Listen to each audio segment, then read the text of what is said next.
Welcome back to Warframe Lore 101. We're finishing our talk about the Tenno today, so this is a part 2, Volt Boogaloo. Last time we explained how the Tenno got their powers, how they got their Warframes, and the whole Orc and War thing they got dragged into. What happened next was a galaxy's worth of ass-kicking. The Warframes, which are basically Iron Man suits the Tenno can telepathically control, lay into everybody. Some control the elements, some raise the dead, some can manipulate the fabric of reality, and some are just really freaking hungry. Over time, all of the Orokin's enemies get pushed back and everything is going great, except oh no, it's not. Because this guy decides to show up. This is Ballas. Ballas is cringe. Remember when Margulis was sent to live on that farm in part 1? Well, Ballas was one of the Orokin that ordered her execution. However, he never really wanted to do that. In fact, he actually harbored a deep love for Margulis. This isn't your wholesome romantic love, though. More of a creepy, manipulative, red flag, I hate that you love those Tenno brats more than me type love. If he was alive today, he would 100% run a problematic podcast and say milady, unironically. He dislikes the Orokin and the Tenno, so he starts conspiring with the AI robot faction called the Sentients. And,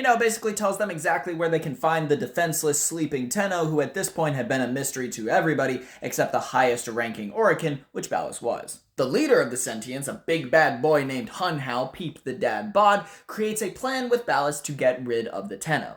He starts by having a kid, as all great strategies do. A daughter, specifically, named Nata, who is a shapeshifter. She's given the task of infiltrating the Orokin capital on the moon, which is where the Tenno still are. This is where the lore gets a little bit soupy. For example, in order to get Nata to the moon, which is called Lua, she shapeshifts to look more like Margulis, the mother who stepped up. I've seen some accounts say that once she reached Lua, she was captured by the Orokin and reprogrammed to have the actual memories of Margulis to make her a good guy, and some accounts that say that Ballas already did that before she left for Lua because he was a creep. At the end of the day, she does infiltrate Lua and becomes the new mom of the Tenno. She even decides to give herself a new name, the Lotus. Yes, that Lotus, you can all scream we all did. After this, Hunhao and Ballas had initially planned for the Sentients to fake their defeat, and then have the Lotus command the Tenno to send the Orokin to a farm once their guard was down. The Lotus would reawaken the Sentients, destroy the Tenno, and that would be that. The first parts of this plan go off without a hitch. The Sentients seem to lose, Hunhao himself being defeated and imprisoned within Uranus. The Orokin then get wiped out full Order 66 style by the Tenno. The last part of the plan, though,